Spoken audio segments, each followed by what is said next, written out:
Madam Laxmiben, હા બોલો. કેમ છો? હા હવે થોડી હસવાની બી વાત છે, પણ હા બોલો. મેરિકલ જેવું સમજે. અમે જ્યારે પણ પિયરમાં જઈએ ને તો હા અમારી કામવાળી બહુ રજા પાડે. ભાભી ના હોય એટલે આ હા વખતે મેં 4 નંબર લખી રાખ્યા હતા. એટલે જેને ખબર ના પડે ને, જેને વાંચતા ના આવડે ને, એને કહું કે આ નંબર છે ને અમારા ઘર માટે બહુ સારા છે, એટલે એને બતાવી દીધા હતા એકવાર. એટલે મેં તમારે આવીને જોવાના. અને ખરેખર અમે 15 દિવસ રહ્યા ને, એકય દિવસ કોઈ હેરાન કર્યું નથી. એ તો બહુ બાકી દર અગત્યની વખતે વસ્તુ બહુ, છે. હા, દર વખતે બધા બહુ હેરાન કરે, પણ આ વખતે હા એકદમ શાંતિથી અમે રોકાયા. અને મારી ઘરે પણ છે ને એક બેન આવે છે, એ કોઈ દિવસ ટાઈમે ના આવે. આવે ખરા, પણ કોઈ દિવસ ટાઈમે ના આવે. પાછું એને હા વાંચતાય ના આવડે કે આ 4 હા લખેલા છે શું છે, ને પોતાની ધૂનમાં, એટલે કોઈ જોયે પણ નહીં. એટલે એકવાર મેં એને બતાવ્યું કે જો આ છે ને એ ટેબલ નું છે ને, એની નીચે જ મેં લખી નાખ્યું. મેં આ રોજે તારે જોવાનું, બસ બીજું કઈ નથી કીધું. એટલે રેગ્યુલર ટાઈમે આવી જાય છે, મારે કોઈ માથાકૂટ નથી કરવી પડતી. 4 નંબરના તો બેસ્ટ રિઝલ્ટ છે બધામાં. થેન્ક જે યુ. લોકો નવા છે એ લોકોને કહી દો કે ગ્રીન કલરની સ્કેચ પેન થી 4 નંબર તમે એટલીસ્ટ આ રીતે તમારા હાથ પર બી લખી શકો છો. બીજું મારે બેસ્ટ. એવું કેવું છે કે 7 નંબરનું મેં છે ને 4 નંબર જ ખાલી સાંભળ્યા હતા તમારે જયારે સેશન કર્યું હતું ને. હવે હા 7 નંબર બી મેં સાંભળ્યું છે કે રેડ કલર થી લખવાથી ગોલ આપણું જે હોય, જાણે કે મારો છોકરો સીએ કરે છે, નેક્સ્ટ યર ફાઇનલ છે, તો બટ એ માનતો, એ આ થેરાપીમાં ઓછું માને છે. તો મેં તો પણ એ જોઈ શકે જેમાં એમ તો એમને તમે કીધું હા તમારા કામ વાળાને તો ખબર જ નથી આ વસ્તુ શું છે, તો હા બી એના પર ઇફેક્ટ થઈ કે નહીં. હા, એટલે મેં એ જ વિચાર્યું કે એના રૂમમાં છે ને 7 લખી નાખીશ. પાછું એ જુએ ને તો કે હા આવું બધું નહીં લખવાનું, પણ મારે એ વિચાર્યું છે. એટલે બીજું કે એનું ભણવા પર કન્ટિન્યુ ધ્યાન રહે, એટલે આપણે 0 લગાવીએ ને બ્લેક કલર થી. હા બરાબર ને? બીજું તમે છે ને 7 નંબર ફોન પર આમ આખું રેડ આવી જાય, એ મને નથી આવડતું કેવી રીતે કરવાનું એમ. ઉભા રહો, હું તમને બતાવું.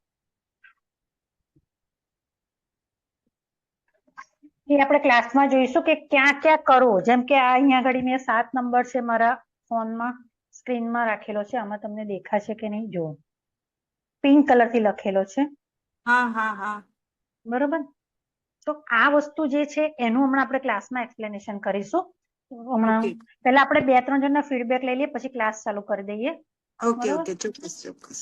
હા થેન્ક યુ મેમ. ચલો, હવે કોણ બાકી રહ્યું? અંજનાબેન. અંજનાબેન અનમ્યુટ કરો.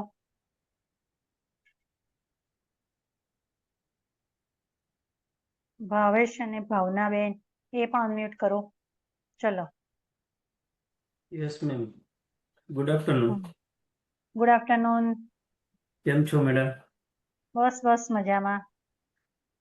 હવે તમે જે નંબર જે આપેલો હતો કે 6 નંબર, હા તો મારા મોબાઈલની સ્ક્રીન ઉપર ઓલરેડી છે જ.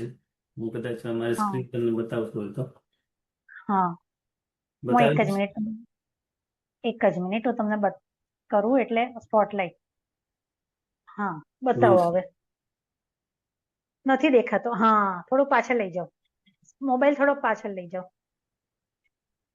હા, દેખાયો નીચે. એક સેકન્ડ. હા બ્લર દેખાતું હશે થોડું કદાચ. હા, બ્લર દેખાય. થોડો પાછા મોબાઈલ લઈ જશો ને એટલે સરખું થશે. એક સેકન્ડ. તમારા ફેસ બાજુ લઈ જાઓ, તમારા ફેસ બાજુ. કારણ કે ફોકસ તમારા ફેસ ઉપર છે, એટલે મોબાઈલ આમ તમારા ફેસ બાજુ લઈ જશો ને તો આવશે. એક સેકન્ડ.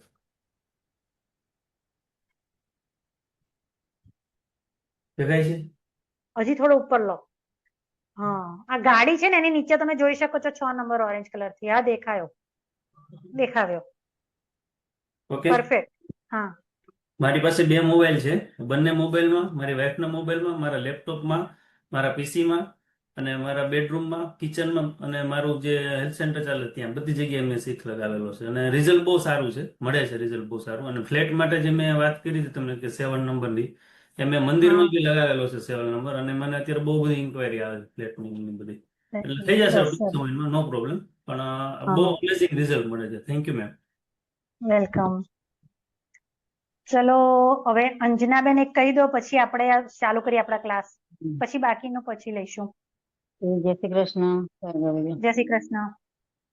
હવે રિઝલ્ટ તો તમને બહુ જ સરસ મળે છે આ બધાથી.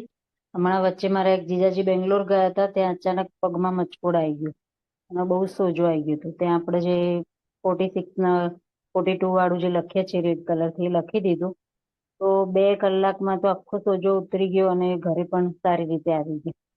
એટલે થેન્ક યુ તમને આનાથી રાખીને. સરસ સરસ, થેન્ક યુ.